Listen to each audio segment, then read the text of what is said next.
Welcome to the Engaged Jeffco podcast. I'm Amber. And I'm Johnny. And this is our first episode of the podcast, which we hope will help you become more engaged with the county. I'm excited to kick things off, Amber. Me too. Each month, we'll dive into the latest happenings, events, and ways you can make a difference in our community. Engaged Jeffco is a resource for you, and we really appreciate you taking the time to listen. Yeah, and this month we're diving right into our regular County 101 segment, and we have a special guest to give us a general overview of Jefferson County, Public Affairs Manager Jeremy Fleming.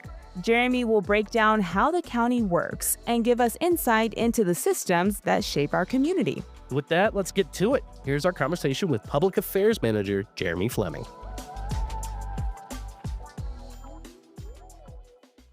Today, we're excited to have Public Affairs Manager Jeremy Fleming with us. We'll be diving into County 101, where Jeremy will break down how Jefferson County works and give us an inside look at the systems that shape our community. Let's get started. Jeremy, tell us a little bit about your role within the county.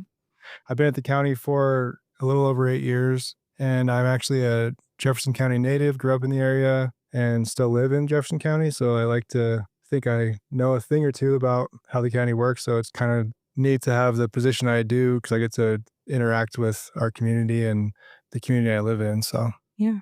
With you being in the Public Affairs Department, can you kind of explain the roles and responsibilities within that department briefly? generally, public affairs manages the communications functions for Jefferson County. It's important that residents are aware of county programs and services. So the public affairs team works closely with the county manager and the county commissioners to identify areas that we want to highlight for our community. So, we manage the county website, social media pages, community newsletters, videos, and now the Engage Jeffco podcast. We also plan and organize town halls and other events where we can get participation from community members. Yeah, so we interact a lot with the community in so many different ways. What do you think are some of the most frequent questions or even misconceptions that residents have about how the county operates? So I would say probably the most common question or misconception that I've heard from the community is that Jefferson County does not manage Jeffco Public Schools, but we often hear from community members who have feedback or have school-related issues that they want answers about, and we have to tell them Jeffco Public Schools is a separate entity. Another area that we hear about is road maintenance and snow removal, and there's some issues there. For instance, C470, or Wadsworth Boulevard, or Kipling Parkway. All of those are state roads. They're actually state highways and are maintained by CDOT, the Colorado Department of Transportation. But we'll get a snowstorm and we'll get comments on our social media page or something that why isn't XYZ done on one of those roads? And again, it's just kind of an educational moment to let people know that's actually the state and here's what you can do to contact the state. Yeah, and that's really helpful because I see those comments and some people may not even know the difference between the roads that we are covering. Can you tell us a little bit more about the different departments and divisions and elected offices within Jeffco? The biggest difference between an elected office is they're run by an elected official, which means they're voted on by the people. The other offices or departments or divisions is what we call them. They operate under the county manager. And so the county manager oversees quite a few different departments and divisions. It's a really long list, so it'd be difficult to try to explain it briefly. But a few examples are our road and bridge division, obviously maintains the roads. And then our planning and zoning division, they work on building permits and development, those types of things. And what makes open space a bit different than those departments? So open space is really unique, and it's actually become sort of a national model for other areas in the country. Clear back in 1972, voters decided to approve a sales tax, which funds the open space program for the purchase and stewardship of open space in Jeffco. So while it is basically a county department, it operates completely separately in the fact that it's funded by a sales tax. There is a little bit that's funded through the county's what we call general fund, but generally speaking, it's completely funded by that sales tax. So every time anyone, whether a resident or just a visitor of the county, makes a purchase, they're helping support our open space program. What are those elected and appointed officials at the county, and What's the difference between working for an elected official's office and working under the county manager? Well, so not to get like super technical, but just a little background on that. So the Colorado Constitution establishes which elected officers there are at the county level. So the elected officers at the county level include county commissioners, assessor, coroner, clerk and recorder, surveyor, treasurer, and sheriff. And their duties are provided under state law. As far as working for an elected official, it's a little different because the elected officials have the ability to kind of set the structure of their office and their team. They have the ability to kind of structure their staff the way they see fit. On the flip side, not working for an elected official, really you're working under the county manager, under a department or division director that reports to the county manager. And then ultimately the county manager reports to the Board of County Commissioners. And what services must the county provide to all residents and visitors under state statute? So, at a basic level, counties are mandated by state statutes to provide law enforcement, maintenance and construction of roads and bridges, social services and public health services, and then land use management for unincorporated areas. Unincorporated areas are outside of city limits. In a case where there's a land use case in an unincorporated area, then the county commissioners decide on how that land is used.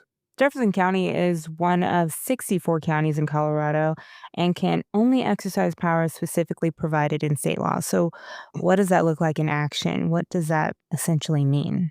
So most people have an understanding of what the state legislature does, or, they'll read a headline about a new state law passing, but they probably don't realize like what that means at the local level. One thing I've learned working at the county is just how the effects of a new state law and what it means for the county. The state legislature sets laws that apply to all counties in Colorado. And then so each year the legislature will pass a law that in turn affects the programs and services that are provided at the county level. And oftentimes a new law requiring a county to provide a new program or service, a lot of times there's no funding associated with that. So it's up to the county to figure out how exactly that's going to be funded or to pursue grants or those types of things. So, we have the state laws that we have to abide by. And then as a county, we figure out how we're going to implement these laws on this level, kind of like digital accessibility. Yes, that's a great example. That's been a huge project at the county level, really increasing the accessibility for anything digital, just to make it accessible to as many people as possible and to make it really user friendly. And something we're actively doing across all departments and divisions before that deadline's coming up, I believe, this year. The state also determines the county boundaries, and Jeffco certainly has a unique shape. What are some stats about the county? That's a really good question. If you look at a Colorado map that shows county boundaries, it's pretty difficult to not pick out Jeffco, like pretty early on, like just looking at the map, 'cause it's a very unique shape. We stick out. It's not symmetrical. It's kind of a straight line on one side and then a really squiggly line on the other side, and it's long and narrow. So it's pretty unique shape.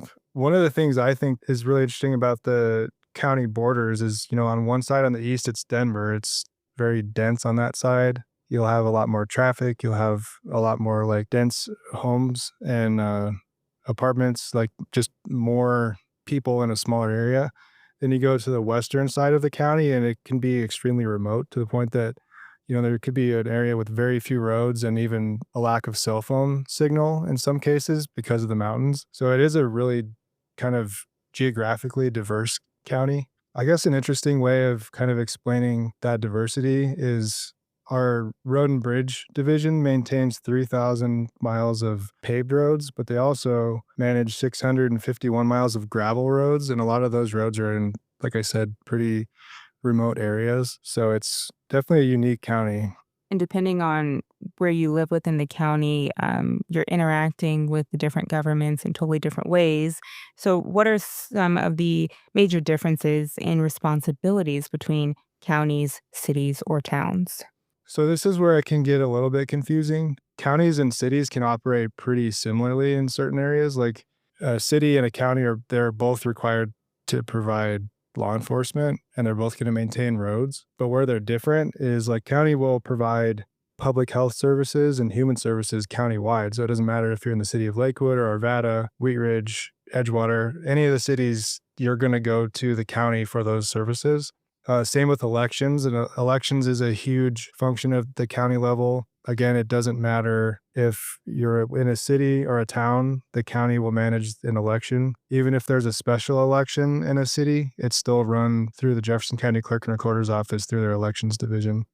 And then another example is, so the sheriff's office here in Jefferson County is one of the largest in the country, and that's because we have a really big chunk of the county that's unincorporated. So the sheriff's office provides law enforcement for a huge area. They say South Jeffco, if it became a city, would leapfrog Lakewood as the biggest city in the county, Oh, wow. which is so it just illustrates how big of a sheriff's office is necessary here in Jeffco. And another little tidbit about that is every once in a while you'll have a situation where a small town will actually contract with the county sheriff's office to provide law enforcement. And that actually just happened. The town of Morrison, which is right by Red Rocks Amphitheater, they just came to an agreement with the Jefferson County Sheriff's Office to provide law enforcement because it's actually more cost effective for them and there's more resources available when they do it law enforcement through the Sheriff's Office. You touched on it earlier in our conversation, but just for listeners who may not know, what's the difference between incorporated versus unincorporated parts of the county, and how does that impact law enforcement? So, in a really general way of explaining it, counties are funded by property taxes and cities are primarily funded by sales taxes. So that's a big difference as far as how they're funded. As far as a city, so I live in Lakewood. I know this because the city did a big campaign a few years ago for their 50th anniversary. The way a city comes about is a group of people decide hey, we want to have a city and we want to establish with that city becoming an incorporated area that will have law enforcement and will have, whatever they include in the incorporation. So Lakewood provides parks and law enforcement, they maintain roads, those sorts of things. And another big topic that community members are wanting to ask about and even understand, how are taxes collected and where are tax dollars allocated when we're talking about schools, special districts, even city and urban renewal? Yeah, that's a good question. And I definitely think that's another area where people are sort of confused by how things work. Yeah. And it goes back, I mentioned the school district, the misconception that the school district and Jefferson County government are separate. I think one of the reasons people don't understand the difference is when they get their tax bill and they see the itemized bill, you're going to see Jeffco Public Schools on there. Well, the county's function is through the treasurer's office. The county collects all property taxes. And then once it's collected, distributes out about 75% of those funds to the school district, water districts, fire districts, whatever special district is in your area. That's why I say roughly 75%. Every neighborhood or area in the county is going to have a separate tax bill. So for instance, I live in Lakewood. My water district is a kind of a smaller one, so it's only in the Green Mountain area. So my friend that lives a few miles away is going to have a different water district. They could potentially be in a different fire district. I know they're not in this case because it's West Metro, but there are special districts all over the county that's what really makes up your tax bill, the little itemized section.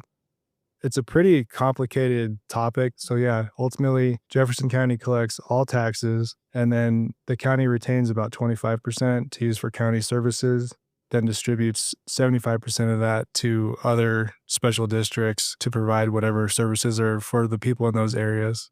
I know we covered a lot in our chat today, but that's how we had you on because you do such a great job of explaining such complex topics within government. And government is complex with all levels working together in unique ways, each contributing to the broader system. And it's important to understand these layers of government and how they interact. And I hope that this chat reinforced for our listeners the importance of staying informed and engaged at every level. Thank you, Jeremy, for talking with us today and sharing your knowledge. Thanks, Amber. That was our conversation with Jeremy Fleming, Public Affairs Manager for Jefferson County. Yeah, there's a lot of great insight into the county and how it functions, Amber. What a great chat. I agree. And if you do as well, go ahead and subscribe to the podcast and give us a like. And if you have any ideas for any future episodes, be sure to leave us a comment. First episode in the books, and we really appreciate you all listening. Yes, thank you. And we'll see you next time.